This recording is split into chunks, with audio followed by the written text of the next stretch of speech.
Do you want to be a tiny mouse going on grand adventures in a world that's much bigger than yours? Wielding only a sewing needle sword and a button shield, facing off against birds and voles and moles and all kinds of stuff like that, as you try and get treasure and bring it back to your mouse hole? Well, you are gonna love the game that we are talking about today on the RPG Goblin, which is called Mausritter. It is so very cute, and it's that exact concept. You are a tiny mouse against a large world, treasure hunting and bringing stuff back. It is so cute, based off of the Into the Odd system, and as my guest, I brought on Philippa Mort. And so it is just a fantastic time, and I can't wait for you to listen to this episode. So let's get into it. Welcome, everyone, to the RPG Goblin. I am your host, Willow, and I am the resident goblin and the one who asks all the questions. And in today's episode, we are going to be talking about a really cool game called Mausritter, which I have seen quite a lot about, and I've seen people say amazing things about it, but I haven't really gotten super deep into it myself, so I don't know a lot. And because of that, we're going to bring on a very awesome person to talk about this game, Philippa Mort. Again, very excited to have you on. If you would like to introduce, yeah, if you would like to introduce yourself and tell everyone what you do and where they can find you, please go ahead. Sure. Hi, lovely listeners. My name's Philippa Mort. I'm a UK-based TTRPG writer and artist. I have written a couple of games, and I also write a lot of adventure modules, including some third-party modules for Mausritter, which is why I wanted to talk about it. Also, I run a TikTok where I talk about various different indie TTRPGs and try and introduce people to new games that they haven't tried before. So I was very excited to come and talk with Willow about games. About all the fun games, all the fun, cool things. Oh, I should say where you can find some of those games. Oh, yes. I got too excited. So I recently actually opened my own website. I'm very excited. Ooh, congrats. Which is just www.philippamort.co.uk. That's Philippa with one L, two P's. Mort like death. And I also have an itch.io and a drive-through. They're both under Mort Philippa, and my various online social media places that are all in the air at the moment are mostly under @MortPhilippa as well, including TikTok, Twitter, Blue Sky, Tumblr, and many others. All of the places. But if in doubt, Google Philippa Mort and the thing you want to find, and you'll find me there. Perfect. Absolutely amazing. And yeah, please go check her out. Because I was looking at some of the games and the modules earlier today. I was getting good look because a lot of them looked really cool, especially again the Wanderhome stuff just looked amazing, and that's been a game I've been wanting to actually play, and that painter playbook so cool. But yeah, I am so excited to have you on and talk about Mausritter, which I think I'd like to do a little bit of some questions about yourself. I mean, we talked a little bit beforehand about that you do have experience with playing Mausritter itself. Have you just played as a player, or have you taken up the role as the GM as well? I have played, I have GM'd various campaigns, and then, as I say, I have designed some adventures for other people to play as well. I've mostly GM'd it, including some slightly longer campaigns. I actually did a stream of it with Girls Run These Worlds, who are like a streaming channel.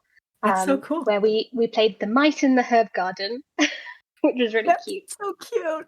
And then I just did one for D8 Dungeons. They had like a charity stream, and we did Rumble at the Jumble Sale. Oh my god, I love it. These names are so good. I've just that's another thing I'm really excited about getting into with this game is that, it's mice and just the best vibes possible. And so, I think we can definitely talk a bit more about your experience with it as we talk about the game itself, because I think I want to start with asking, what is Mausritter for people who don't know? What's the best way that you would explain it? The rundown. So first things first, Mausritter is by a lovely designer called Isaac Williams, published by Games Omnivorous, and the physical book is really cool. It has like a cover that looks like a little mouse hole. Oh, that's awesome. And basically it calls itself a sword and whiskers role-playing game. So you're playing as tiny mice in a very dangerous world.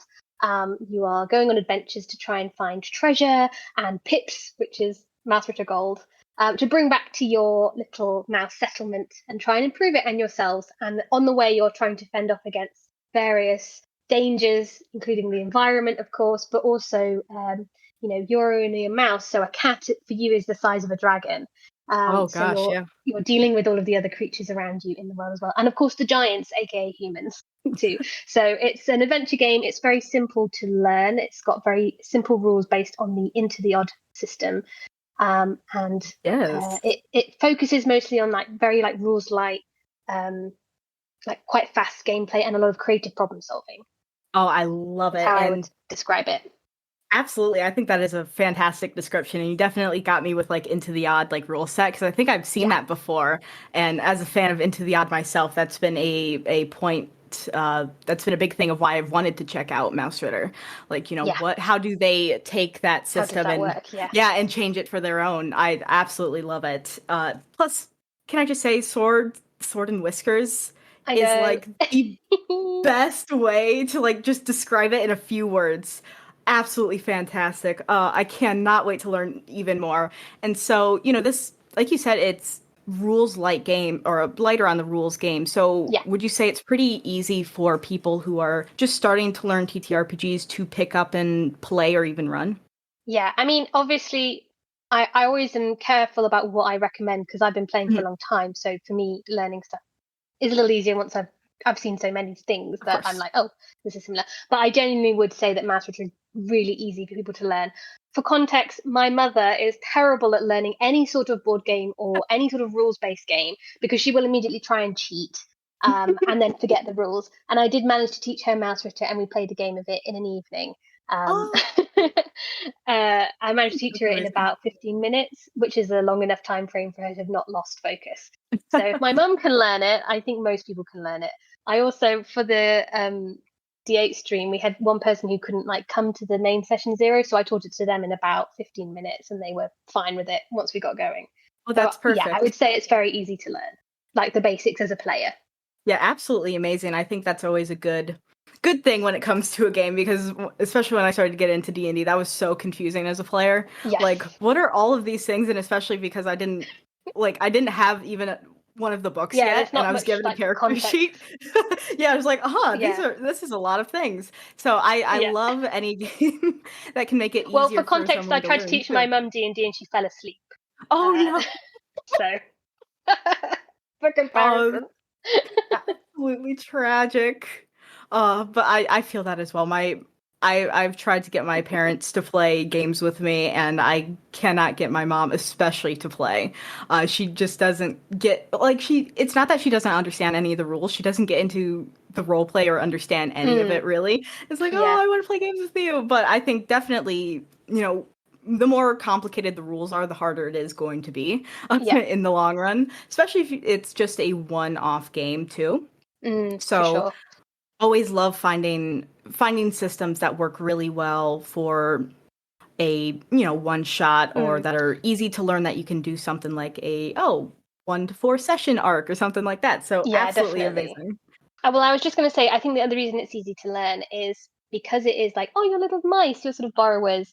Yeah. There's a lot of already like real world references to draw on, so it's like quite Mhm. easy to get into that like role playing mode.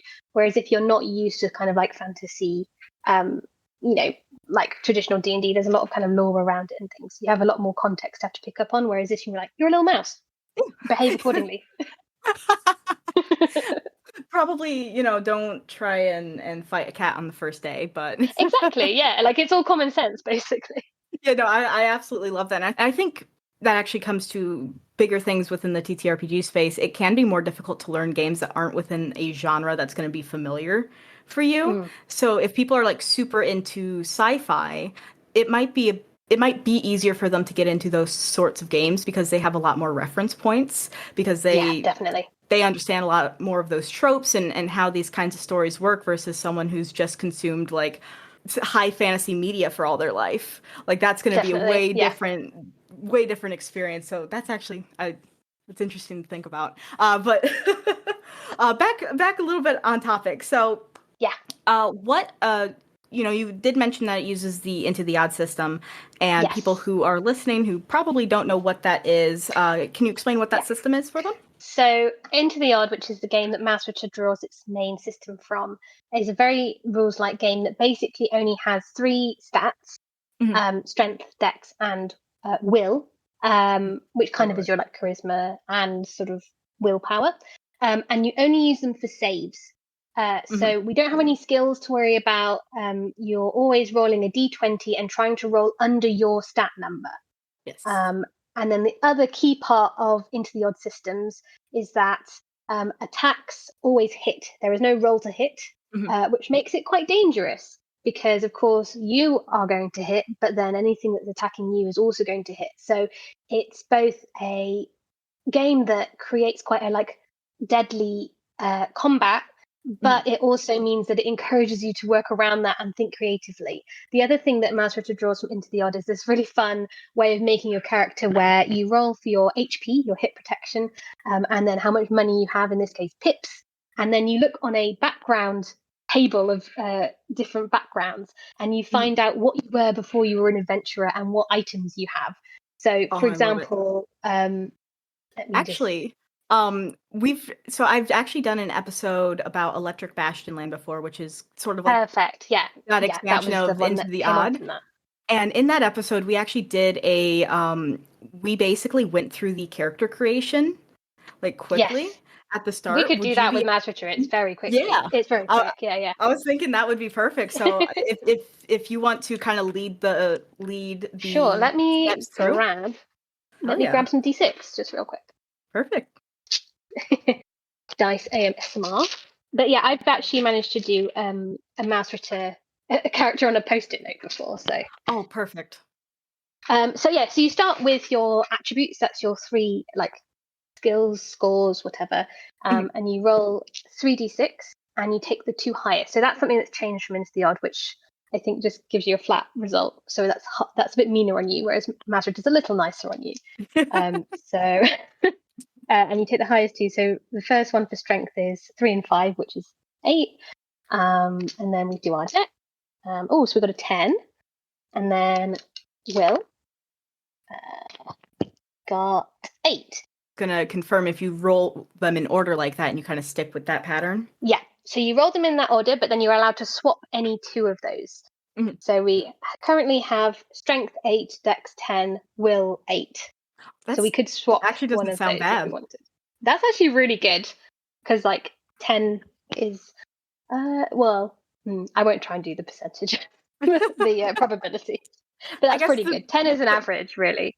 Yeah, I guess the highest. I mean, if you're just going with the 2 highest dice, the highest that you could get with rolling would be 12.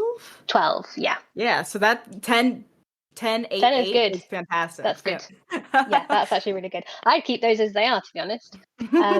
So once you've done that, then you roll your HP, which is a d6. So we got 6. Our mouse is doing very well. And then we roll for our pips. We got a 4. So that's going to tell us about our background. Perfect. And it's so funny because I've done like this kind of character creation stuff a few times on the show before, and it seems like every single time there is always the best luck that happens. I know. I'm rolling really well. I don't understand. I really don't get it because I did like a gun creation when I was talking about bunkers and badasses and got like one of the best guns and like the most options that you could get just from rolling randomly. I'm like, how is this even happening? Yeah. Like the last time I rolled an Into the Odd character, I got 1 HP and like 2 pips. So no. This mouse is doing a lot better. Yeah, for sure. So according to the backgrounds, 6 HP and 4 pips means that this mouse was previously a beekeeper. Ooh. So they have 2 items from that. They have a jar of honey and a net. That is so cute. I love the vibes and the flavoring. Yeah, it gives you a really clear image. And those don't have like set rules around them as well. This is another thing about Mausritter is that a lot of stuff, it kind of gives you something and it goes, okay, you think of how that would work and apply it kind of creatively when it comes up. Yeah, there's not too many rules or stats that really go around it, which I can definitely appreciate, which keeps things moving as well when you get an item. Like, you don't have to Exactly. go search for a way to, how do I figure out how much damage this does, or I got to find this in a book or anything like that. It's like, oh, I have Yeah, a net. I think about how that would work. Cool. I Um, adore that. yeah, so that's kind of the main bit, but there are some extra fun bits you can do. So you have your Mhm. jar of honey and a net for your beekeeper. You also get some torches and some rations, and you get to choose a weapon of your choice. So that's either a light, medium, or a heavy weapon, and that just changes the damage dice that you roll for those. But you also can roll for your birth sign, your coat, including color and pattern, and a physical Oh, detail, yes, please. which also uses d6. So our birth sign for this mouse, I rolled a 3, which means we were born under the sign of the acorn. Aw, They are inquisitive and or stubborn. So it gives you a that little bit of role playing to start with. that is really good. I there are some times where it comes to like doing those types of like trait type things in TTRPGs that I Mm, don't always love, but when it kind of leaves it more open like that, like, oh, here's like just one word. some some words, yeah. Yeah, Yeah, and I you can like even it's not pick too too. much. Hmm. It just gives it a little flavor, but not too much. Yeah, and it gives you that opportunity to think like, oh, inquisitive. What's a way that I would play an inquisitive character that would be fun for me? And Exactly. it doesn't restrain you in any way when it comes to Yeah. that. I like it a lot. I had someone recently who they rolled really low on their strength, but their Mhm. background they got was I think like soldier or Oh, guard or interesting. something. And they were like, huh, that doesn't really make sense. Should I swap? And I Mhm. said, well, if you want to keep the lower strength because you were thinking you'd do a sort of not so strong character, you might not have enjoyed being a guard. And that for them sparked their whole idea for their character, which is they were sort of a reluctant guard. Their whole family had been Yeah. guards and now they were an adventurer because they didn't want to be that anymore. Oh, I love that. That's so cute. And just those opportunities that can come up from the random rolling too, which is Yeah, another thing I love in these types of games is randomly rolling characters and then just making the options that you get work. And exactly. Yeah. But they're not so specific that they feel like constrictive, which I yeah, for like. sure. Absolutely fantastic. And so, what are some of the options with like the weapons and stuff? Since you said Sure. that it mostly changes the damage die, but does it have any kind of Um, flavoring to it? so it's very, very, again, it's player led. So Mm. literally, they're described as light d6 damage held in your main paw or your off paw instead of hand. You can use two of those at once to like attack, and then Mm. that's it. It has some little pictures on the page of like a little dagger and like a little sewing needle, like tiny like knife. That's But so you can cute. kind of decide what that is. And so like medium, similarly, d6 to d8 damage with using either your main paw or both paws. And it just has some little illustrations of like a little sword and an axe. Mhm. So it's like you could choose. So I've had people like make up their own weapons. Um, what did we have? We had a banjo that was made out of a bottle cap that doubled as a sort of big That's so uh, cute. swinging axe. Um, Someone had like a sort of a fishing hook on a stick for a spear and things like that. That's adorable. Oh man, I love this so much. And I'm just curious, is there anything in the game for like a shield type option? Because all that I can Yes. think about is a button shield right now. Oh, do not worry. On this page, there is an illustration of a little button shield. Perfect, because I'm like, there's no way, no way if I got a chance to play Of that game, I course, would not yes. make a And button there's a little shield. symbol helmet, of course, yes. Uh, Oh, so cute. so the way that works is that you can have armor. You can Mhm, either have light armor or heavy armor. They both do the same amount of protection, which is just -1 from damage. mhm. Um, but they fit in different areas on the body slot. So Oh, one of the interesting. things that Mausritter adds in from Into the Odd is a inventory system. Mhm, So because you're such a small mouse, you have your main paw and your off paw. You have two body slots, so like a hat and a bit of armor. mhm, And then you have 6 slots in your backpack. And if you fill it up more than that, then you are encumbered, so you can't run and you get disadvantage on things. mhm, Um, and that also ties into how Mausritter does leveling because it is treasure that you manage to bring back to the settlement, particularly as a reward for you not dying. So obviously you're encouraged to try and bring back as much as possible, but you've got to manage that inventory. And it does it by suggesting, if you're playing in person, for example, you have your little sheet out and you cut up little squares of the items and you can like put them in the inventory and take them out and swap them around. Which I would say for a lot of games wouldn't work. Like I don't think it'd be that exciting for a normal like game where you're humans, but I feel like as little mice it makes sense because you're so small. So like something like a whole coin is going to take up a whole slot because it's so big in comparison to you. And that's really interesting to think about too, is even the scale of things and thinking of how much inventory space that could even take. Oh, I love that. I think that's really, really cute. And I also love how it keeps within kind of that theme of the like kind of into the odd idea, I guess, with like, treasure simple, hunting. But treasure hunting still, but simple. And also that ties into the final bit that's kind of important for general rules of Mausritter, which is if something happens to you, one of the results of like a failed save is you could get a condition. For example, exhausted, you might be hungry if you haven't eaten enough rations, frightened, and these also act as slots. So if you become frightened, for example, you would put that in one of your slots, which is obviously taking up room for you carrying other things. And if you already had everything filled up, now you're encumbered because you are suffering from this condition until you solve it. I like so it that kind of all works together really well to kind of Yeah. encourage you to like solve those quickly rather than just being like an amorphous thing that doesn't affect you. It affects you mechanically in that inventory system as well as being a role-playing thing, which I really like. Yeah, no, for sure. That is actually an extremely creative way to use conditions in a game. Yeah, There's a lot of there's a lot of games that do conditions, but that I think is probably the coolest way that I've ever heard because it does give those role play opportunities, but like, those usually mean like, yeah, you're exhausted because you haven't eaten. You're exhausted because you haven't had water. You're exhausted because you're hurt, things like that. And because of that, you can't carry as much. And like, I just love how that connects. Like, it makes sense and it feels obvious, but it's not something that I would have like thought of. Yeah. That's really good. I think, and I think it's what really elevates it as a game is that nice loop. That means it's really fun for a one shot, but it's actually also really satisfying for like longer term play because you've got this, you're wanting to level up, so you want to get treasure, but you need to get back. But every time you venture, you might risk getting a condition, so you need to be clever about how you do things. But now you've got a condition, you haven't got room, you need to solve it. Everything kind of like goes in a nice loop to continue it being interesting. Rather than sometimes it's like, I have too many things in my inventory. I guess I'll drop one gold coin and I'll be fine.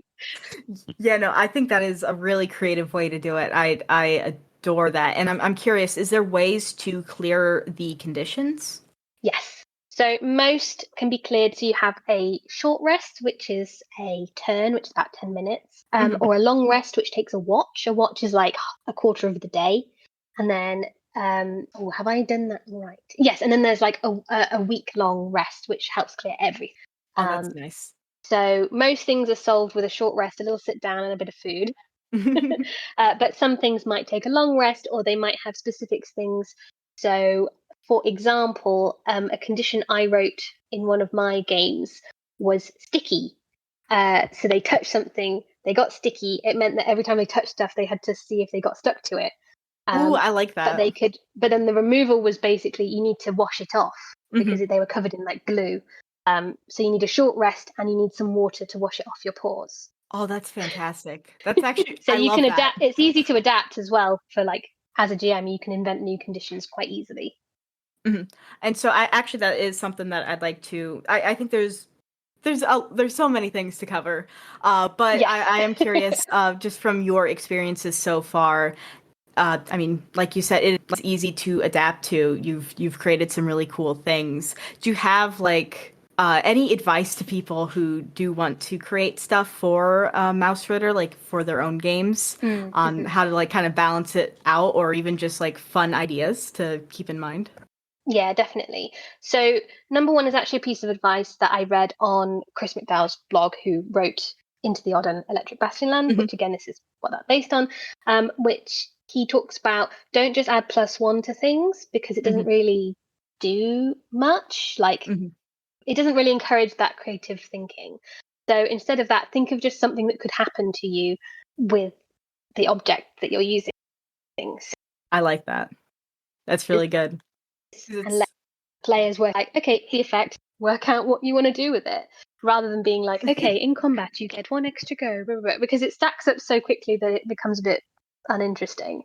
And it's like you can't do much with it. It's a bit restrictive. So yeah, basically keep things quite open so that everyone can, like player and GM, can all join in together to kind of decide what they think it means. Perfect. So that's probably the number one advice I would say, working with that. And the other is like lean into all of the fun little things, because the tone really helps with that. Like, don't just be like, okay, they're mice in a normal dungeon. Like, no, think about what is the place they're exploring and how does it affect them being so small in a large world. Yeah, oh, man, again, just the base concept is like selling me enough. I really want to play now. I was just gonna say I am curious because I've heard of Mausritter, and there's one other like mouse-related TTRPG out there called Mouse Guard. Have you ever heard of that one? Guard, yes, I have. Yes. I'm just curious if you've had experience playing. I have not played, but I have listened to some people playing on a podcast and like looked into it, because for context, I love games where you get to be small and tiny and a little borrower and things, which is why I love Mausritter so much. Oh, absolutely. But they have a very different approach to the rules from what I've seen.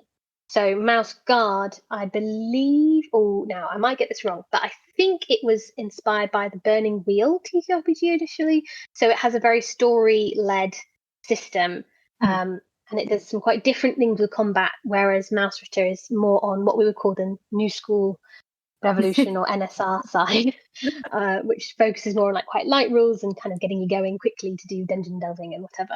So I know that they have quite different approaches, which is why I haven't currently tried Mouse Guard. Yeah, for sure. Yeah. Makes sense. I was just curious because I just also think it's incredibly funny the fact that there are 2 mouse TTRPGs out there, at least. At least. Well, there's also, for other rodent themed ones, there's Minch Tim, which does hamsters. I have never heard of that. And then there's Root, which obviously is based on the board game. Yeah, you play as various small creatures. And then Wander Home, which is kind of Wander Home, your anthropomorphic creatures. And yeah, I mean, once you start getting to anthropomorphized creatures, there's loads of stuff. There's no limits there, but absolutely. Yeah. I just think I just love those styles of games so much. I just think they're so incredibly cute, and they really are a specific vibe, because it's almost like have you ever seen the is it The Adventurers, or I don't think that's actually right. The Rescuers? The Rescuers, yes. I was like, I know it's something like that. Yeah, it's almost that vibe of like, you're these little guys, you're these little creatures going on these extraordinary adventures, and you are small. Like, that's always the kind of big thing. It's like you're small and you kind of have to deal with that obstacle, and it's just these adorable stories. I love it so much. Yeah, it's very cute. Although, interestingly, what I was going to say was, I think it can lend itself to like that very cute comedic style of play, but because of the way that like combat and things work, if you can run it quite dark if you wanted to. Like, I'm writing like a horror themed one at the moment based on a shrike, which is a type of predatory bird, and their like main way of eating, like, slight content warning, gore, but like they basically store their food for later by like impaling mice on like thorns and like insects and things. And they now, with modern stuff, they use barbed wire to like store stuff. So like, I'm kind of basing it as like the shrike is going to be the villain, obviously. And it's going to be quite like horror vibes. That is so cool. Yeah, that's the thing I love about Mausritter, is you just learn loads of cool stuff about nature if you want to. Yeah. No, absolutely. I absolutely, I love animals. My mom's a huge animal nerd, so I've always heard so much. So like, hearing like animal facts just makes me happy. Yeah. But no, that is a fantastic idea, and I'm definitely going to have to look at that module when you get it done, and when probably it comes run it out. Yeah. because that just sounds so extremely terrifying and like such Yeah. a like turn of events, like, oh yeah, let's play the cute little mouse game, Yeah. except for Like, the I fact that you're know. going to get impaled. Yeah, like I think it always comes up actually the first time I run it for someone. I really try and emphasize like, look, it's really dangerous in combat. You're really encouraged to think Mhm. creatively about things. And of course, someone will be like, great, I run in. Uh, and one of the first times I was running it, I'd set up this little pit trap with like toothpicks in it. Uh, Oh, and that's they were adorable. carefully, they'd carefully gone around the outside and things to avoid having to do the save. And then one person went, I'm going to jump. I was like, why? I want to. So they failed their deck save and fell in and took D8 damage, which they got like 6 damage, which meant they were incapacitated immediately. Because of course you only have up to D6 Oh HP no. when you start. So it was like, okay, we haul them out of the pit and we take them back to the mouse village for a week to recover. Right, we're back at the start. Let's go again. But it's like, no, it is dangerous. Yeah, no. No, that's Please be so careful. funny. No, I can totally get that though. Like, you have expectations of you can be almost like badass little mice. And like even though you can still achieve that, it is dangerous. And Yeah, that is a good point with the Into the Odd system. You know, you do have up to like 6 hit points. when And you because start, yeah. yeah, and because everything automatically hits, it is really, really, really dangerous. Because I remember even through reading like the Into the Odd book and them giving like examples of combat, how quickly people would get into like Exactly. immediate danger. Because it's like, Yeah. oh, this like robot spider is gonna try and bite you, and it does like a D12, and it's like up Ooh. 7 hit points, 7 damage done. And it's like, oh, I'm already down. Uh-oh. Shh. Yeah. It's absolutely amazing. So, what should people expect from Mausritter when it does come to the overall like stories and adventures? Like, what is the Mm. focus? Does it focus on the adventures themselves? Is there focus on the exploration? Focus on like the social aspects? Like, I'm curious. Yeah. So I would say most people would probably end up playing it as a hex crawl, Hmm. which it encourages you to do in the book. It has a really good sexual hex crawl, so like adventuring around the area and things. But it also encourages you to build your like little home settlement. So you can end up having some really fun social bits with like the people around, the mice around town and things.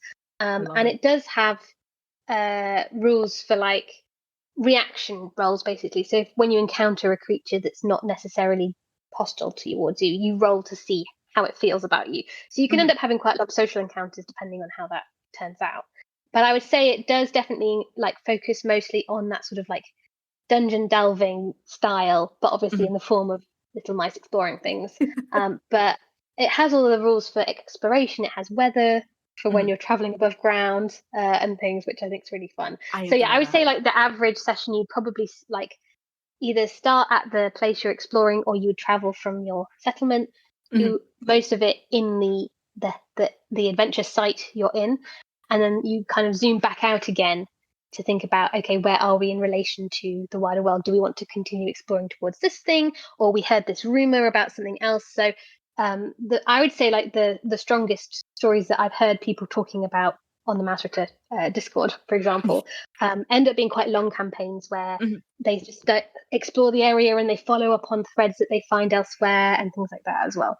Yeah, that's fantastic. Have you had experiences of going more into the exploration bits with your longer campaigns?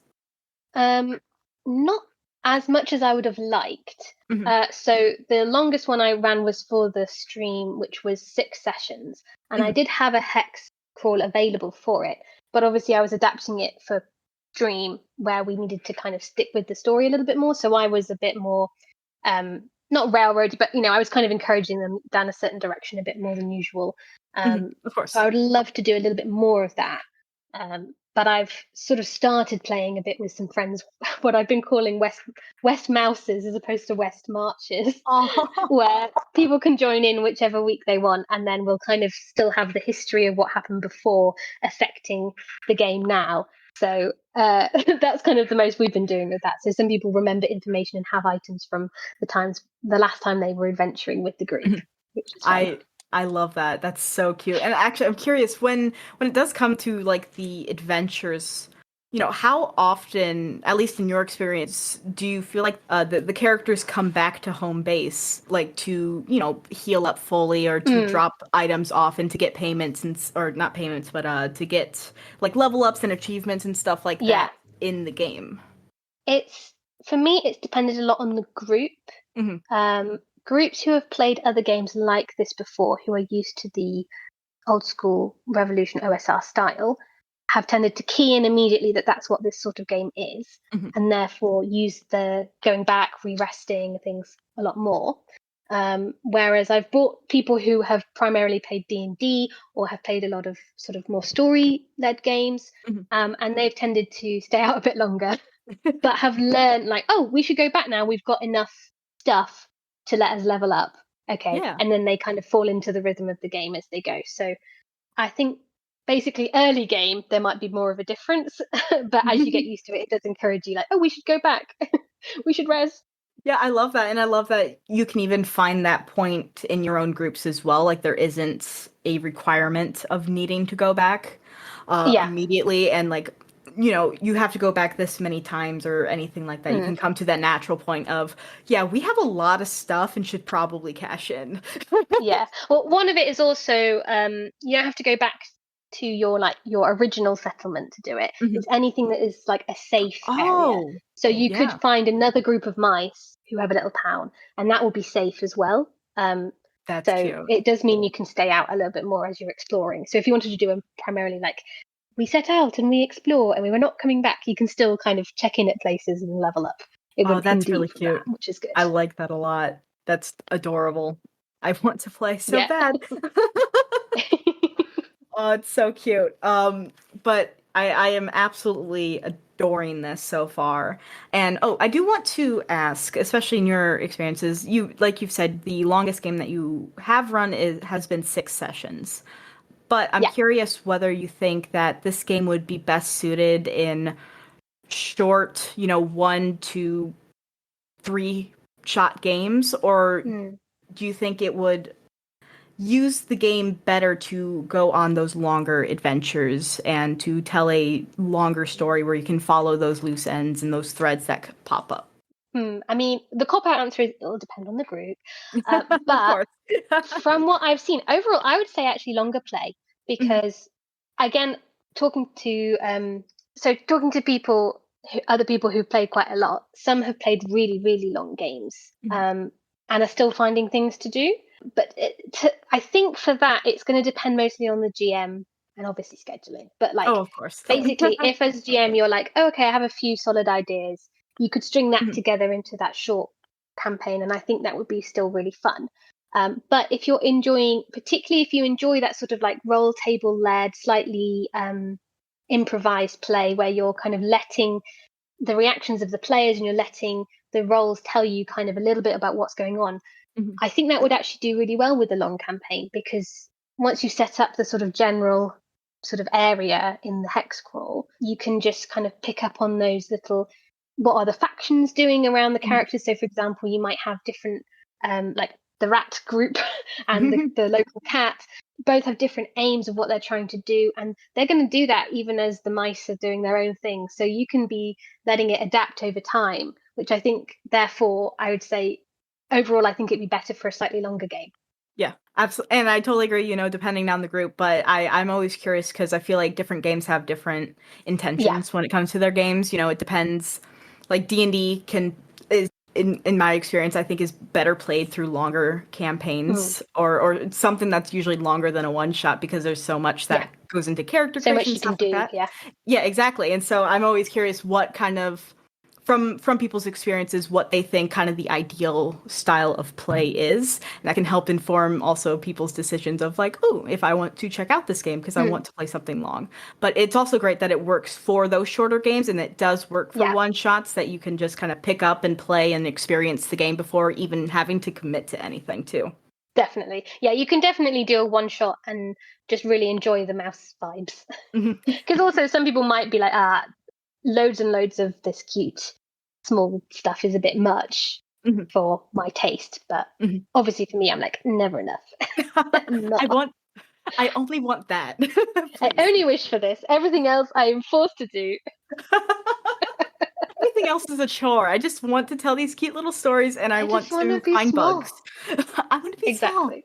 Actually, now I want a TTRPG that is based around being bugs. Be even smaller. Ooh, How that small would be can you cute. get? Microbes. Oh, did you did you ever see that kids' TV show that was called like Osmosis Jones, where he was like a white blood cell? I have not. That sounds fantastic. It was so good. They also made a film of it where Bill Murray was the person with the microbes in him, and then he ate a weird dirty egg off the floor, which introduced like a weird fever virus, and they had to fight it. Anyway, I want to play that. Yes. Yes, someone please I go want to make a be a game for little that. microbe.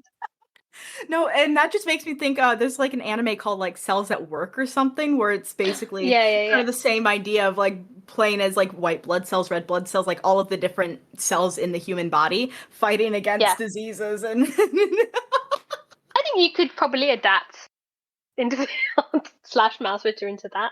It's such a light system, you could probably change it.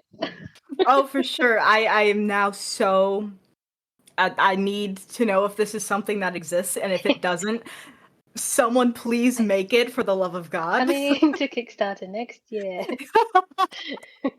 Yes, please. Oh my gosh, amazing. Now like the possibilities are endless. I love it so much. And Yes.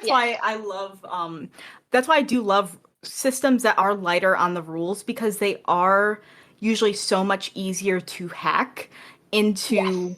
these fun ideas and concepts. Like I feel like it would be really, really easy to look at Mausritter and turn it into like a bug based game Yeah, instead. definitely. And you don't even have to do too much adjusting and just kind of more so look at it from a flavor perspective and a story perspective from that. But Yeah. God, I love that. That's I so think cool. that's also why it's got a really growing third party community. Not Oh, just mhm. myself, obviously, but like for example, people have made like class builds for being a hamster, where you Oh, get 2 extra inventory slots because you're a bit stronger because you can store them in your cheeks. I um, love it. and like people have designed like bat races and Mhm. like, oh, what if you were a squirrel? And like Oh, um, Matthew Morris, who's written a lot of Master stuff, also wrote a secondary game called Lilliputian, where you can be normal sized people, but you can also be like tiny borrower people who sail around on ponds and things, oh, that's um, so cool. which is cute and has all the like the sailing rules that you can then add into Mausritter if you wanted to do a naval campaign on like the village lake. That would be so cute.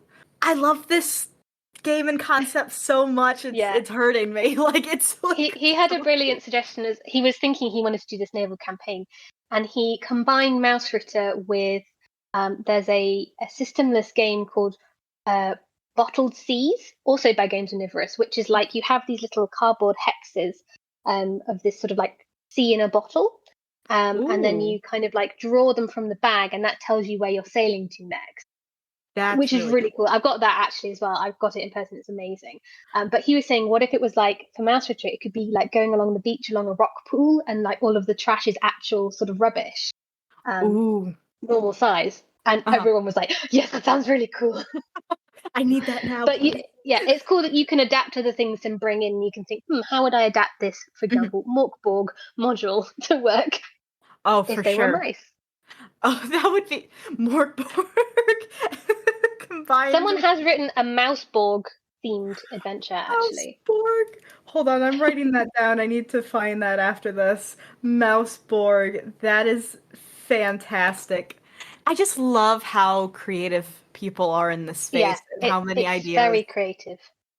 Amazing. Which does like bring me to like pre-written adventures and modules for Mm. Mouse Ritter.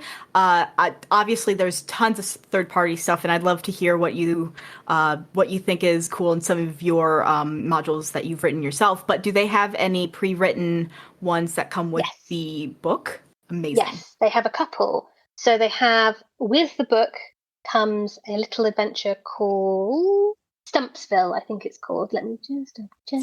Spill. Oh, I need to play this game so Yeah, bad. Stumpsville, where you're investigating why some local mice who make cheese have failed to arrive on market day. And that also fits into, there's an example hex crawl as well called the Eldom of X, Mhm. which has like example encounters and rumors and little labels and things for you to build out on.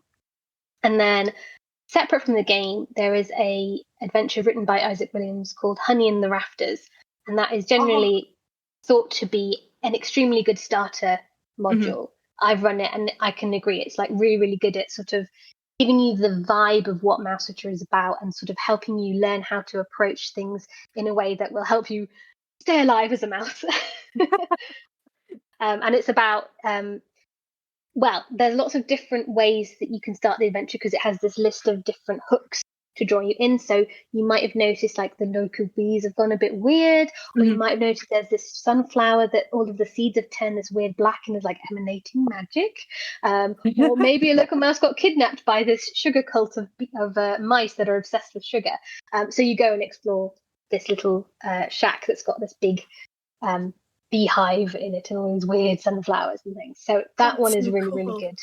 I That's would definitely recommend that as a adorable. starting one. And Oh, I then love that. finally, they have a box set called The Estate, which is Mhm. really cool, which is a hex crawl themed around this old sort of mansion house. Ooh. And what they did was they designed the hex crawl and then they asked various different adventure designers to design their own um, like adventures for it. Mhm. So they have all of these different pamphlets that come with it if you buy the physical version, or you get all the PDFs if it's online. Um, and so, for example, there's like a sewer adventure, there's a garden shed adventure, there's a river adventure, there's a tree stump adventure. So it's really good if you wanted a campaign that was pre-written because you can use this as the starting point. Mhm. And I've played a few of those. I have the PDF, and Amazing. they're really good. That sounds so insanely cool. It's I really cool. I love that they, and especially with this kind of game, I feel like the modules usually end up being like, here's just the idea, then you can go absolutely wild Yeah. with whatever actually happens. And I personally just love that approach to modules in general. And those just sound like an absolute blast to play and also run, even like, oh, I'll run the same module for even different groups because they're going to do Absolutely. wildly different things. Yeah, you won't play it the same twice for sure, especially if you use the roll tables. Oh, absolutely perfect. Oh, amazing. And I'd love to hear about some of the adventures that you've written Have you been looking for a break from the drudgery of the real world? What if the future wasn't so bleak? What if someone was to save us all? How would that look? I must know, does your microwave gun go ding when it's done shooting? Well, you're in luck, because Cybertopia is a rules-light TTRPG actual play that explores just such a reality. We've got this disco ball, which is pretty cool. We've got these two drones flying around in here, dodging out of the smoke.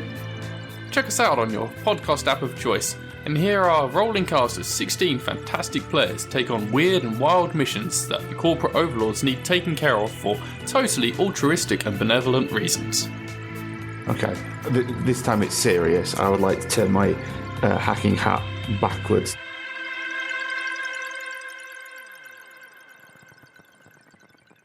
Absolutely perfect. Oh, amazing. And I'd love to hear about some of the adventures that you've written as well. Sure. So currently, what about currently? Some of them are in work in progress stage.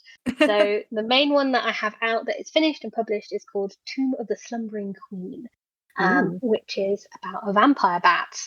I love that. So it's like, ooh, what's going on in this strange boulder and these caves that no one can go in? Why are all these bats appearing?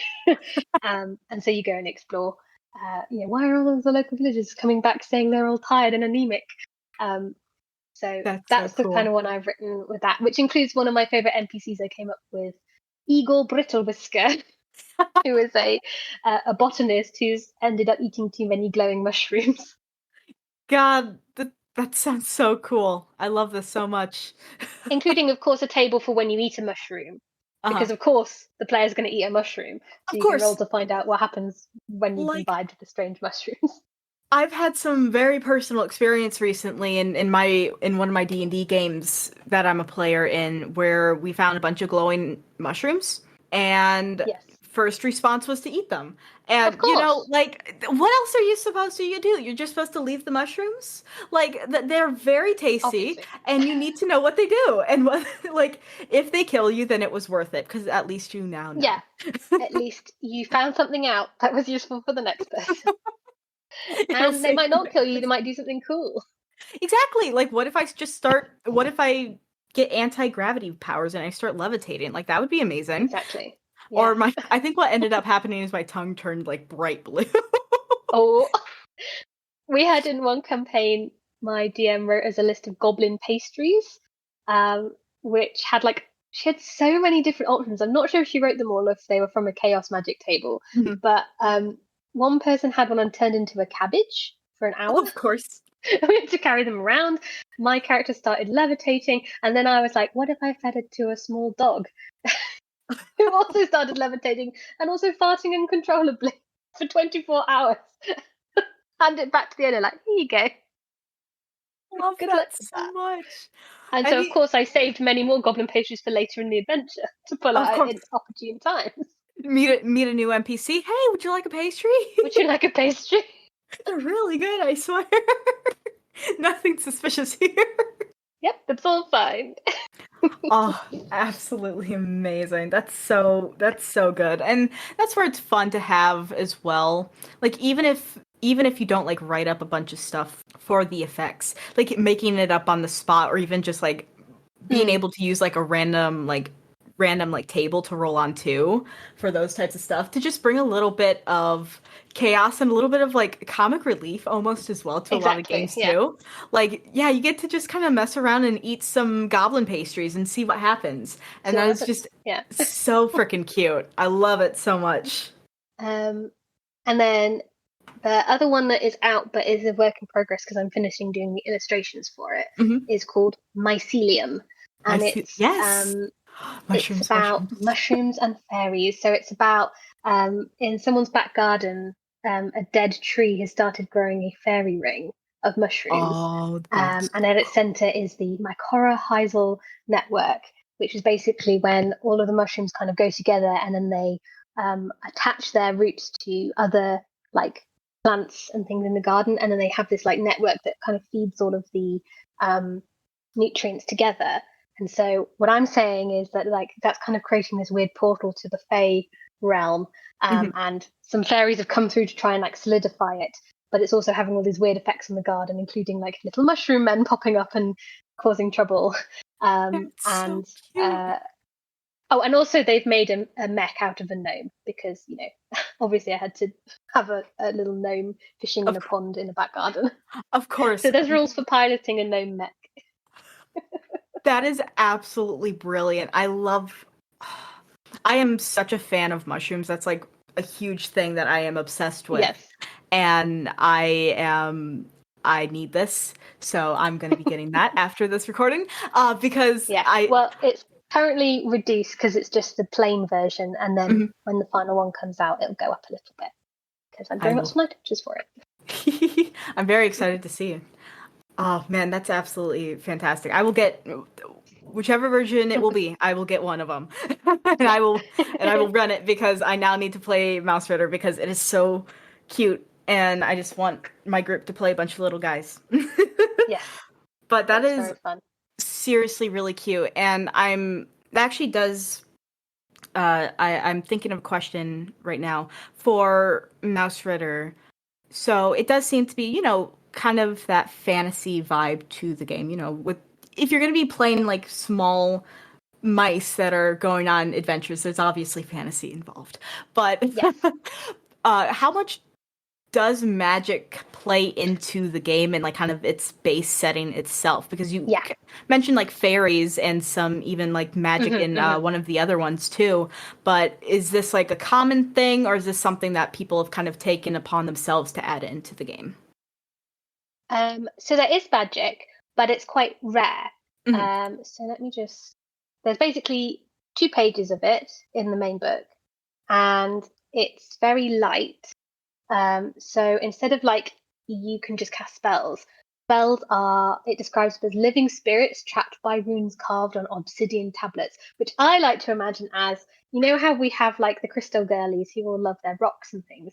I'm imagining that, we don't get much power from them as humans, but they're, when you're a mouse, that must be so much stronger. So little gemstones must have like little bits of magic in them, which must be powerful for a mouse. So that's how I like to imagine it. That's actually so insanely cool. So the way it works is that you need to be holding it and you can cast the spell. You can decide how powerful you want the spell to be. Because everything, sorry, I should have said this probably when we talk about inventory, but everything has usage. So for example, every time you have a fight, you roll usage to see if your sword was damaged, for example, and you can repair it and things like that as well. So have limited use before they run out and need to be recharged, which there's some fun stuff with that as well. But you see how strong you want it to be and you roll that number of dice. And anything that rolls 4, 5, or 6, you mark usage. And on a 6, you have to do a will save, otherwise you miscast it. And you can become like drained, which means like you've lost all of your will for the moment and you need a rest. Oh, wow. So obviously the more dice you roll, the stronger it will be, but the higher chance it is of rolling a 6. So you've got to kind of weigh it up. And yeah, for sure. There's just like a table of spells. So for example, there's some classic ones like Fireball and Heal, but there's also one of my favorite, Ghost Beetle. Create an illusory beetle that can carry 6 inventory slots for dice and 6 turns. And they all have a way to recharge as well. So when you run out of spells, so for example, the Ghost Beetle, to recharge it, bury the slab in a beetle graveyard for 3 nights. That's so good. Oh my god. So all the recharges are like a story in themselves. Yeah. So like one of them is catnip. Effect, turn object into an irresistible lure for cats. A last dice number of turns. The recharge, give a cat a gift it truly desires. Oh man, that's really, really good. Which I think is brilliant. So that is fantastic. Yeah. And you can go on your own little mini adventures to like do some of these quests. Like, let's go to the beetle graveyard, and then what shenanigans happen there? Oh, yes. Yeah. It built upon itself. I think my favorite recharge is invisibility. So make a creature invisible. But to recharge, go a day without opening your eyes once while holding the spell. Which would be very interesting. That's so good. Go with... And then even then, like, if you want to play through that recharge time as well, and what exactly, well, I think you should, obviously. That. Oh yeah, for sure. Like, there's no way, like, no way if a player used that, like, all right, yeah, no, we're you're continuing, Obviously, something has to happen. Yeah, obviously. Gotta keep it interesting. But yeah, and that's what I mean by I think they all have these really great prompts that really push you to like keep playing, and that's the same for the other area magic kind of comes up, which is you can have magic swords. Ooh. It suggests. Let me find that because it's got some cool ones as well. But they can be cursed, and the way to remove the curse is often very interesting. Such a cool game. For example, you can have like an intricate fey designed like wrought iron sword. Which, when wielded, you may disguise yourself as any mouse-sized creature. Ooh, that opens magic up a lot of opportunities. Yeah, there's some really fun stuff. But of course, there is a chance of it being cursed, and basically, whoever touches it first gets cursed and can't remove it from the inventory until you've lifted it. And the sword doesn't have those extra magic powers until you've lifted the curse. So this actually happened to one of my players, and it led to a whole thing of like trying to help get rid of the curse. That's so good. And those are like, for example, lifted by making lasting peace with a mortal enemy, giving away everything you own, no cheating, or fulfilling a mouse's dying wish. So they're very open and can take a long time to solve, which I think is really interesting. That is absolutely... Again, I really do... I get it a lot more now when you did say like it builds upon itself, because it really does. Yeah. There's almost like no way. As soon as you got that, you're like, well, we have to solve that. Yeah. Like we have to deal with this. Obviously. And obviously whatever you're going to be doing next is going to spawn its own thing that you're going to have to deal with. And then obviously the GM themselves can introduce their own complications and their own story elements into the story to keep things going. Like, there's just so many little things that just keep it building that it feels sandboxy in the best way possible. Exactly. I think it's so open, but in a way that gives you enough information to know what sort of thing you should do, if that makes sense. So, for example, when we're saying, oh, there's magic in the game, there's those two things, but that immediately tells me, oh, well, I could put a curse on something else. I can make another item magical if I wanted to. So, like the ghost beetle spell, for example, I put inside a Tamagotchi and had a little Tamagotchi beetle come out when they used it. That's so good. And just the idea of even working, like, these could be mice in a modern day setting, like, and the endless possibilities. Like, now all I can think about is even dice as being treasure. Like, you could bring in. Oh yeah, we've had a dice mall. Someone had like a little dice on a little chain. We've had I put the board game Mousetrap out on a table for my players to find, which they thought was fun. That's so a modern setting I think is actually the best place to play it because there's so much stuff that you can find. But I think some people have said, wouldn't it be interesting if you view it almost post-apocalyptic as well, like the humans have left all this stuff behind, which that would be really, really cool. And even thinking about like what creatures and animals could still be around too, and like how everything would be affected and what kind of like apocalyptic event too. Yeah, that would be insanely cool. I'm gonna write that down just for myself. Yeah, it's cool, isn't it? Yeah, that's genius. But I think that's why it's such a strong game. Is it's got these sections in the GM section. Like the base rules are so simple to learn, but the GM section has just enough stuff to give you the context for, okay, here's some ideas, here's how to build on them by just giving you good examples. And it does have things like, here's how you could randomly stock rooms, and it gives you like tables for that if you want them, but they're not overly cumbersome, if that makes sense. Like I think sometimes there can be so much sort of procedure before you can make the thing you want to make. It can be a bit boring, but I don't really find that so much in Mausritter, which is nice. Oh, that's fantastic. I mean, it's always a good time when it makes it easy for the GMs to run. It's very fun to prep, and it doesn't take very long. Oh, I love that. Yeah, if you want to maybe talk about some of your experience with prepping and running your own games with Mausritter, I would love that, and I think that would be super helpful to any GMs out there that find this game to be very interesting and would like to run it for their own players, aka me. But yes. Okay, so well, let's talk through how I did this Rumble in the Jumble sale idea, which was a one-shot. So firstly, introducing the players, I send them the PDF because the base game is free on itch.io. There's also a great article by Isaac Williams about playing online, which has a couple of different ways that you can make the character sheets, because it is definitely best played in person, but it is possible to play online quite easily. And I recommend he suggests you can use like a Google Sheet he's made a copyable character sheet where you can use the squares to track the inventory. So I set that up. Fantastic. And then I usually start by thinking about where do I want them to go. So the Rumble and the Jumble sale came from me.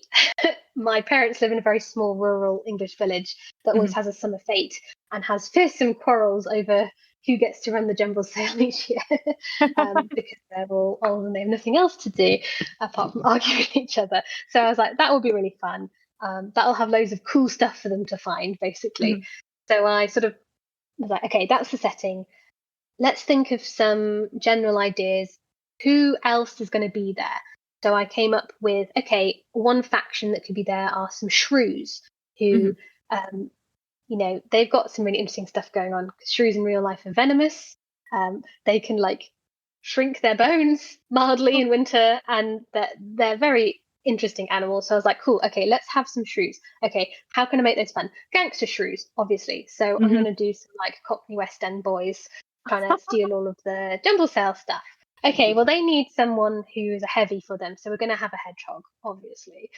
Yes, of So this course. is all just the writing down phase. I'm just writing ideas down. And then I'm like, okay, I probably need one more thing that's maybe not so intimidating. Oh, well, if there's clothes, there might be moths. So I have these 3 like kind of factions. That's going to be the enemies. So I'll make those. So I just use the mouse stats or the rat stats for the shrews. I use the rat stats plus a bit of strength for the hedgehog. And then I'd actually already made an insect stat for one of my games, so I used that for the moth. But there's basically the mouse stat.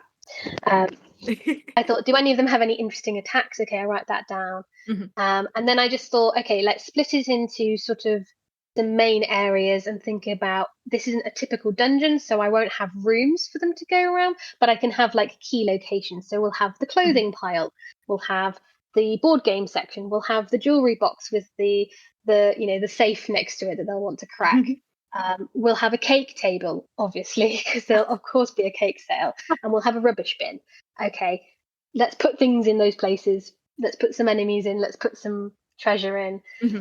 Okay, what's some fun traps that they might deal with? So, for example, I was like, oh, well, when they're standing on the clothing pile, maybe there's like a clothing avalanche that they'll need to do a deck save to try and like not get trapped in the clothes. And one of them failed that and got caught in the sock in a sort of like finger trap situation and had to be helped out. Oh, well, obviously the moths will be excited. I'm sort of building on the moths will be excited about any light. So maybe they're trying to get at the sequined top and they're kind of aggressive about it. But okay, I need a solution for them. So let's put a wind-up torch somewhere that people can find. Or what about some birthday candles on the cake? So it's sort of taking all of the things together. Basically, this sounds very chaotic in describing it, but it's going, if this is this, then I need this and this. And sort of like working to build it all up so that, okay, if this thing's happening, I want some fun solutions that are not too like, you have to do it this way to solve it, but what's the most interesting way for people to deal with this? Okay, let's give some options for a lighter, a torch, then they can control the moths. Then they can decide where that. they go from there too, because they might have things in their own inventory that could potentially solve the problem instead of using the stuff that's been presented. So I like that a lot. Yeah, so that's when I then wrote up the treasure table, which is like for randomly, if I can't think of something on the spot, I'll let them roll on that. And they might find something interesting, which can really change the course of the game. So, for example, one sort of obstacle I had for them was the 2 tables weren't next to each other, so they need to get from one to the other. And they could go the long way. Oh, but the hedgehog's in the way. Okay, so how are we going to cross this gap? One of them's found some treasure that happens to be a mini toy catapult. So, of course, they flung themselves across. And then... then they wanted to take down the shrew. So they're like, oh, what else can we put in this catapult? I know, let's set fire to a piece of brownie and fling it at them. And then the moss will fly after it. So it's about like building on all of those things and just letting them loose, basically. And then the very final thing I did before we talk more about it was I came up with the hook. So I actually did that last, which I decided, why are they going to need to go here if it's so dangerous? Okay, 2 mice are having a wedding and they need some cake, they need something glittery for the decorations, and they need some sort of fabric for their clothes, which are all things they'll be able to find at the jumble sale. That is also that uncle has gone missing because he went to look this morning and now they don't know where he is. Turns out he was trapped in the Tupperware box with the lemon drizzle cake. That is probably the most amazing like explanation of like how someone has like planned a adventure that I've ever heard, and I am obsessed. My brain's a little chaotic when it comes to planning. It tends to happen in fits and starts and be like, well, if this is this, then this must be this. Yeah, no, absolutely. I totally get it. No, that's amazing because I think a lot of people, it's very easy to get stuck on some elements or try to think of like the hook first or like any little bits like that. I like the idea of going to the approach of like almost the location, then trying to figure out like because the location is this way, what would be a good hook that would make sense and be fun. Like that's just an interesting way to break down that process of creating. Ooh, I like that a lot. For me, I think to distill what I was saying there that's not so specific, I start broad and then I make some strong decisions, and then I say, okay, well, if that's the case, this has to be the case. Mhm. And then every now and again, I go, what would be really cool? Oh, let's put that in. Okay, how does that affect things? So yeah, start from the kind of outside in, and then add detail. And then if it doesn't make sense, change it a bit. Absolutely perfect. That's And amazing. then add some fire at some point, obviously. Of course. Oh, that's fantastic. I think that was. I hope that anyone listening, you also I enjoyed hope it that as made much sense. as I did. Yeah, no, I think it did too. Perfect. And so, I mean, I'm guessing you have had many successful mouse adventures Yes. with this approach. But do you have any like specific advice, maybe when it comes to running the game, or even like aspects of the game, Yeah, for people who want to run it? Because I think sure. even for simple games that are lighter on the rules and even pretty, table like collaborative, like table storytelling, it's always nice to hear advice or hear resources or ideas from people who have run the game already, to keep in mind when you're going to run yours for the first time. Yeah. Okay, so a couple of things. Firstly, a resource. So Mausritter is technically under the realm of what we call NSR, New School Revolution rules, or whatever you want to call it, which I had not really played anything like that before. And so I was a little intimidated because I was like, oh, is it going to be really different from what I've done? What I would say is, no, it's not. It's actually not that different. If you play something like D&D, you'll kind of get used to it quite quickly. But if you wanted some good stuff on that, there's two really good resources. One is there is this starter dungeon called Tomb of the Serpent King. Sounds so is what cool. it's called. It's free, and it's basically got a commentary along with it for the GM to explain why things are designed the way they're designed. So you don't actually have to play it, but I would, as a GM, read it, and it really helps you get in the mindset of why things are done the way they are in OSR and NSR games. So I'd say that's a really good resource, Tomb of the Serpent Kings. And then the other one, for general OSR, it's called Principia Apocrypha. Now it's a fancy name, but it's actually quite easy to read. It's just a list of sort of like the design philosophy behind it, and it just kind of helps you think about it. But it's distilled in the front of Mausritter. So if you don't feel like reading that, there's a really good bit that talks about like kind of what you need to do. I think also in the like 1-page rules. Here we go. Best practices for Mausritter. Lots of questions. Make notes. Draw maps. Work together. Devise schemes. Recruit allies. Dice are dangerous. Clever plans don't need to roll. That's a key one. Play to win. Play to win. Delight in losing, which I really like. And finally, fight dirty. Run, die, roll a new mouse. Oh, so good. I think that sums it up really well. Especially like clever plans don't need to roll. That's the main one I would say, is when you're kind of starting playing as GM, it's like, oh, should I make sure they're okay? I want to make sure everyone's having a good time. Let people be creative. Let people explore ideas. Be honest with the dice rolls. And people can always roll up a new mouse because it doesn't take very long. And like learn with the group about how it works, basically. But don't be afraid to don't pull your punches, because it makes it more interesting.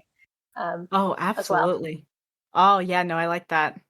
And I think that's a great practice in general games as well. Like, let those ideas, rule of cool, let those ideas happen. Exactly. Because follow them through, like follow the logical progression as well. Yeah, if you jump over the table, then what happens? What does happen? Yeah, and not getting too much into the nitty gritty of like, oh, you don't have enough, your jump would technically not be exactly enough to do that, and like all of the little things. Yeah. Just have fun. If I want to present an obstacle in Mausritter, instead of saying like, well, your strength isn't enough, you'll have to do a save, I say, this gap is wider than a normal mouse could jump. However, perhaps you could find a way to do it. That's usually how I phrase it. Or I say, well, this thing, I always make sure it's very clear when stuff is dangerous. I say, this thing you can see you're clever, you know what you're doing, you're adventurous. You can see that normally this thing would be really dangerous. Mhm. And as GM, I'm telling you, you'd probably have to do a strength save or a dex save. Mhm. However, can you think of, do you have anything on you that could mean that you don't have to roll at all because you've gotten rid of that risk? Exactly. And then I just let them have a think. So be very open about traps and open about things and just let people think about it. Think is of what I'd ways to get suggest. around. Yeah. And Absolutely if they think love of a cool idea, then you're like, great, yeah, that would work. I can see that working. You do it. it. Yes, Or it's not you about don't think of hurting- anything, roll a dex save. Exactly, because it can be very easy to get into that player versus GM mindset Yeah, of I'm gonna make sure to hide the traps and be very vague about things. And I know this is something I still struggle with a few times as well. Yeah. And it usually is better to let that go and Yeah. let the players know and just be open and because that's where Yeah, the exactly. more fun's gonna come into play. That's It's where not gonna be as to fun. me, the interesting part of the game comes from seeing people thinking hard about what you've presented them. Sometimes I don't necessarily know the best way to solve a puzzle I've set. Or I don't really set puzzles, I just set obstacles of things. Like, here's this thing. How are you going to deal with it? Oh, you Yeah. came up with a really cool idea. Great. You made I my love life it. easier. Sometimes my players will be like, oh, I'm sorry, I'm about to ruin your thing. I'm like, no, you're not. Go Yeah. for it. Whatever it is you're going to say, I'm going to say yes, probably. Or Yeah. I'm going to make you roll for it. But either way, it's going to be very exciting. Because we're all doing this together, we're all having fun. Exactly. And that's such a big thing, is that the players, the GM is setting up these obstacles and is setting up these opportunities in the story, and is the role of the players to contribute their part to it. Yeah, I'm excited to hear what my friends who are being the players are going to do. Exactly. That's always my thing as well. I did a bunch of one shots, and one of them was playing a game called Definitely Wizards, which is about pretending to be wizards. Yes, yes. It is so insanely good. And a big thing in that is you have a class, which is basically you can be a magician or a collector of strange items or weird things like Yes, that. yeah. And my favorite part of that game was the openness of, here's an obstacle. You tell me how, as a magician, you are going to solve Yes. this problem and that you're going to get around it. Because it was some of the wildest things, with one of my favorite moments being there's a magician trying to I think cast this because you can cast some of these wizard spells, but they're really weak. And the magician was trying to cast this fire bolt kind of thing, but they failed, and they rolled again, and they had to cast a magician spell instead. And so what they decided to do was, instead of going to their pocket and kind of doing the whole firebolt thing and it not working, they're like, oh shit, and they grabbed a bunch of playing cards and started to stuff it into this robot and caused it to it caused the gears to get all clunked up, and it got all hot and then kind of exploded. Brilliant. Amazing. I love that. Yeah, and that's what I love about just giving the players as much agency as possible. And and just see what happens, because it's always going to be so much more fun than, this is a set event or a set way that you have to fix this, and if you don't do it this specific way, it's not going to work. And then it ends up being this weird thing of trying a bunch of ways and spending a lot of time on this one puzzle and all of that, when it could have been solved in a really interesting and creative way that they thought of, and that would have made them feel really cool for doing. Exactly. Yeah. Love it. So I wanted to cool. add one more piece of course. advice, if I could. Of course. I mentioned a lot about the roll table. Mm-hmm.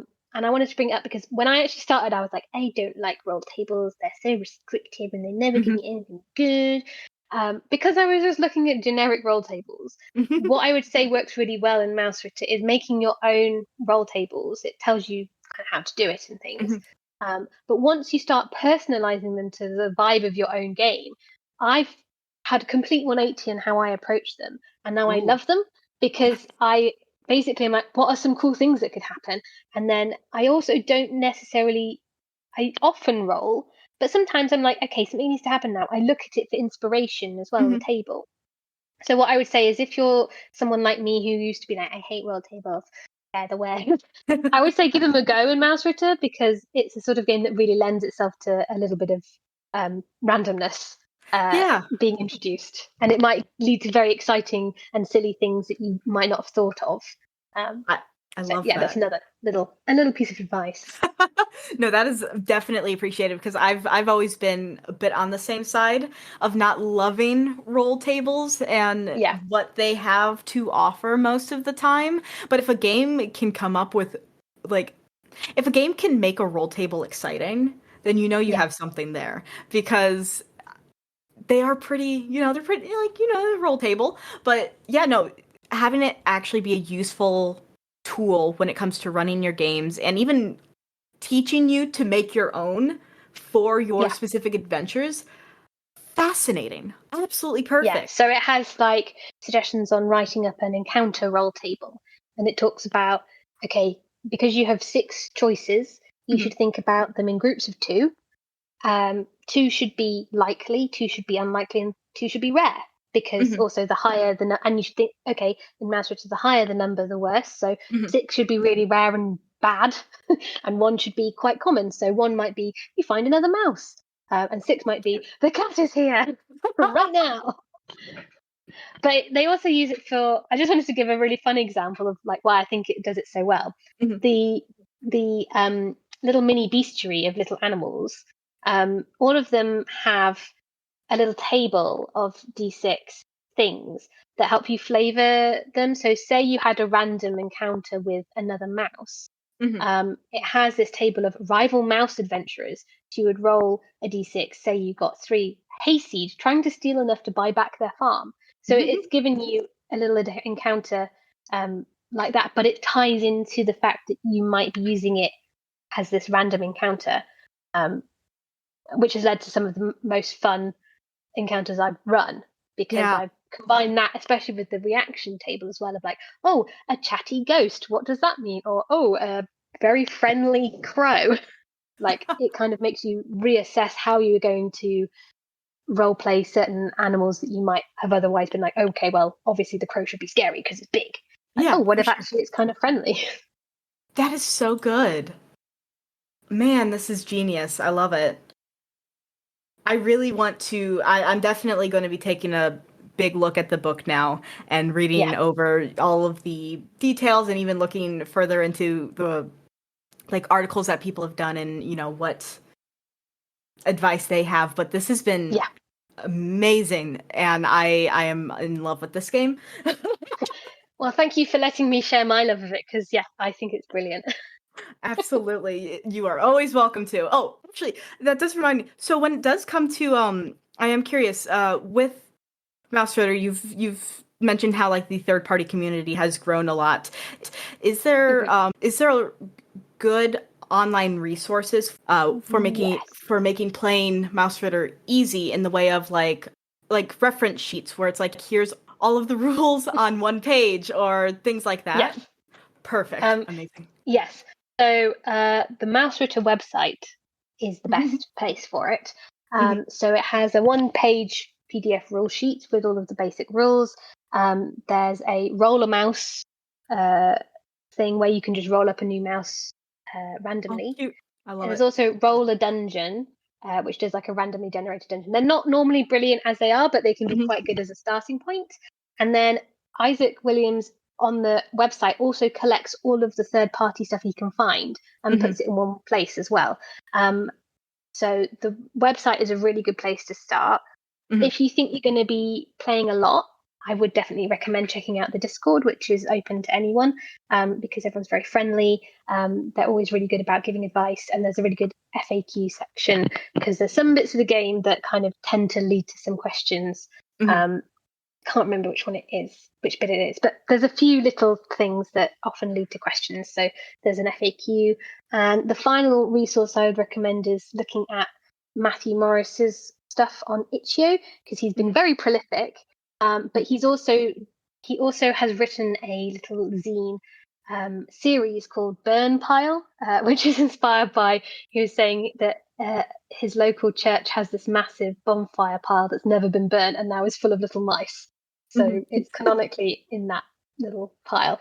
But basically he's done like a series of different ones, all with different themes. So they did like a winter theme, they did a sort of underground theme. He did a charity one called Mayfield, which is a brilliant supplement. I definitely recommend looking at that. But he's kind of also collated a lot of things, and I think he's made a list of all of the third-party stuff as well. Where I can't remember, but I think it's on his itch.io. So if you look at Matthew Morris Mausritter, that should come up. He also goes by another name that I can't remember. It's like Manor Dawn something. I feel that, because always when it comes to social media and stuff, it's like, oh, what he changed it recently, so I can't remember it now. Oh no, even worse. I knew you once and now you're gone. That's fantastic, because I'm always a huge supporter of online resources and reference tools and anything that you can do to make a game even easier to start playing and introduce people to. So I absolutely love that. And this, again, sounds like such a great... This sounds like even a great start. This sounds like a great game to start, even if you're trying to experiment with more games. You know, let's say you've been playing D&D for most of your TTRPG career. You could start with some of these games that have that almost that same feel-ish, like dungeon crawly, like, you know, that kind of adventure. And the rule system is familiar enough, since it uses all the dice, uses a D20, it's just rolling under. And it's a good way to kind of ease yourself into all of these possibilities of these games. I love it. Definitely. And also, lots of people in the Discord have mentioned playing it with their kids. You have to be... I would definitely level them up a bit, but it can be done. And lots of people have said they've played with quite young kids, including a 5-year-old. They did have to explain why they shouldn't attack the cat right away, but they have successfully played it with their kids as well. So if you're looking for a family-friendly game, I would say it's also good for that, which is nice as well. But yeah, I would agree. It's definitely... I would say it's one of the best games I've found for teaching new people, and I think it would be quite easy to learn as well. As a GM and as a group. Yeah, for sure. And I think the concept like just lends itself even further into that, because it is so like it's so easy to buy into immediately, like just playing these cute little mice. Like it's so simple and it works so well. I think this game is absolutely genius. I am amazed by it. But I do think that we are starting to get to the end of the episode here. Unfortunately. Oh, you are all good. I have more I could say, but yes, you're right. We should probably wrap up. Well, and that's what I was going to say is there any points that we haven't talked about that you think would be important to say about Mausritter before we... There's at least one more question I have for you, but I'll leave that until the end. Are there any other points that you would like to mention before we kind of get into the closing point? Not majorly. I was just thinking, if we have time, there was a very interesting article. Who wrote it? But someone wrote a really interesting review where they described it as... It was kind of like a medium review. It wasn't like trashing it or supporting it, where it described it as a very good product, which I thought was really interesting, because they basically were like, Games Omnivorous especially has taken Isaac's initial version of the game and made it really nicely laid out. There's some good art, you know, it's very clear, but they were saying, you know, it's not got that much beyond the base rules, which are very simplistic. The reason I was like, oh, I don't necessarily agree with that, is I think that the roll tables and the setting lead you to make it yourself in such a strong way, as evidenced by the third-party community, that I think it's such a good starting point, and that's why I don't think it should be like in that category of like, oh well, it's just a well-marketed game. I think it's genuinely a really good game for like building on and basically giving you plenty of hours to daydream and prep and play. So yeah, I think that's quite interesting. No, I can see why you said it, because it is also very nicely made. That is actually a really interesting thing to think about, because it is, especially with something that is pretty simple, straightforward, and doesn't have like when you look at popular TTRPGs such as like D&D, Pathfinder, Call of Cthulhu, stuff like that. Traditional There's games. yeah, a lot of expansions and like there's usually lore and so much like to the game. And I've thought about that quite a bit when it comes to even thinking about the settings that you play in TTRPGs, and how I do actually end up preferring the games that leave it open to you, give you the framework of here's how the game works, the rules, and like character creation and like tools. Play whatever world you want, and like you can do anything that you would like within this story because these games that have heavy lore and have heavy story already are amazing, and there's definitely a place for them there. But the whole thing with TTRPGs is creating these stories with your friends, and having those endless possibilities is it's the very most fun. attractive thing. It's gorgeous, and so I can see where that thought comes from. It's interesting. I think I'm a little biased in preferring much more open things because, as you heard, my brain is popping with ideas, not always good ones, but I really enjoy the process of thinking up stuff. So for me, I like a nice open system. I understand the place for settings and things, and I enjoy them every now and then. But yeah, I agree. I really like the openness to build on rather than be constrained by a setting. Exactly. Absolutely amazing. And that's it as well. People will always have their preferences. People will always also think that this type of game or this style of play is superior over others, but that's just their that's I just play a what bit of they find everything, fun. play a bit of everything and then decide. Exactly. And then make a so many ranked options. list. No. Yeah, here, play every single TTRPG in existence. Here's the definitive ranking. There's your end of year show. New Year. Tell us what is the definitive best game. That would be so fun. That would be so like chaotic because that would also be probably the most controversial like list. Like if you were to like yeah, this is definitively the top like first like top game ever, the best game. First place. There's gonna be so everything many people else, don't bother playing anything else. Oh, I love it so much. But that's what I think is just beautiful about this community, especially with as many games as there are out there.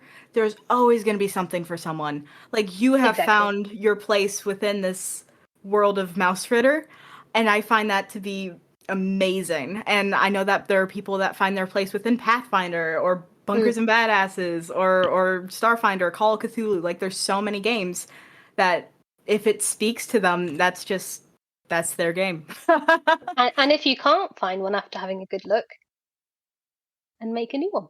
Yeah, exactly.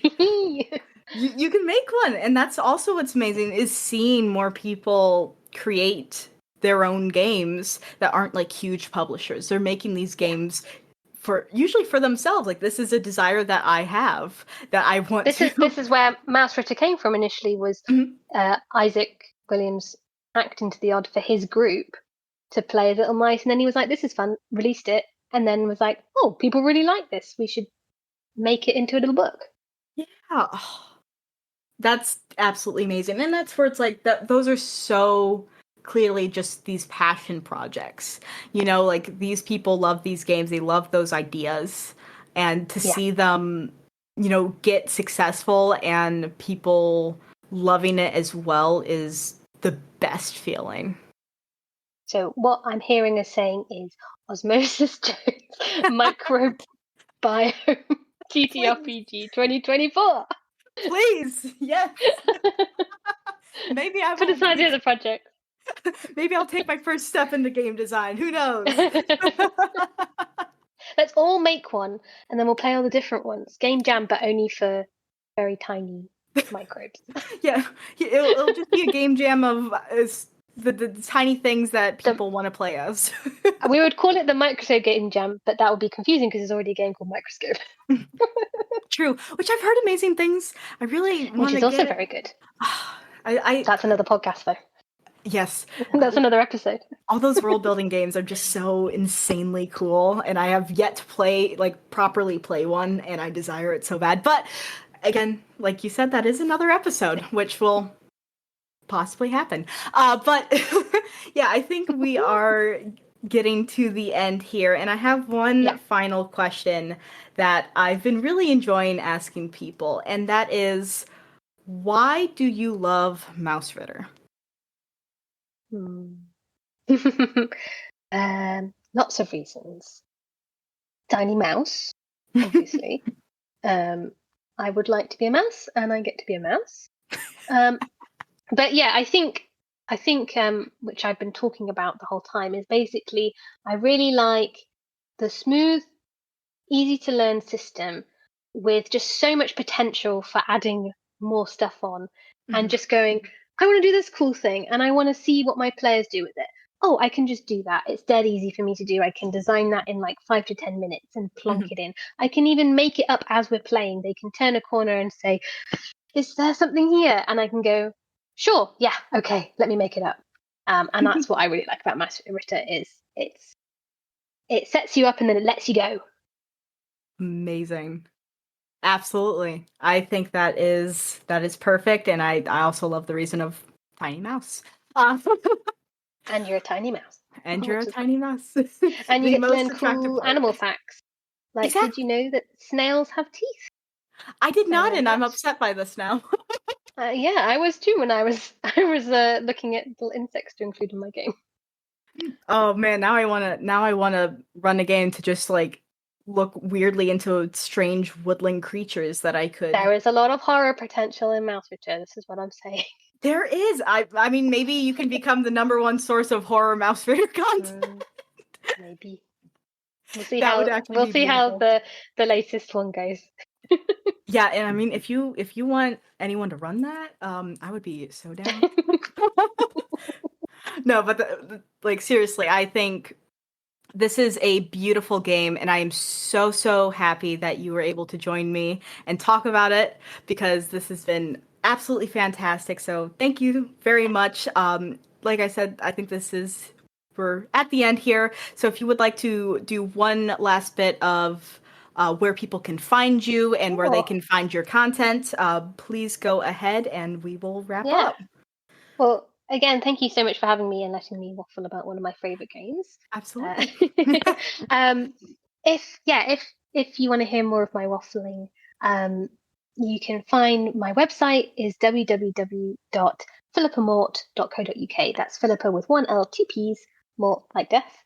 I'm also in various places online. If you enjoyed me talking in depth about things, I actually have a newsletter now on Substack, which again is, I think, either Philippa Mort or Mort Philippa. And I also talk about this sort of thing on TikTok, but in much shorter chunks.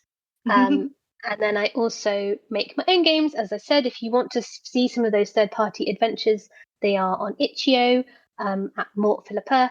And also quite a few of them are on Drive-Thru RPG as well. When I first started, I also did write some D&D adventures, as many of us do. If you want to find any of those, they're on DM Skills. And I've also written a few of my own games, such as Lost Post, which is a solo game about being a letter lost in the post, which has just got physical copies. It's so cute. Exciting. It's so cute. Thank you. And of course, my game about being very small, Tiny Home Terrarium, about being a borrower. So if you want to see any of that sort of thing, basically look up Philippa Mort or at Mort Philippa. That's me. Perfect. Absolutely. Thank you so much. Please go check out Philippa, because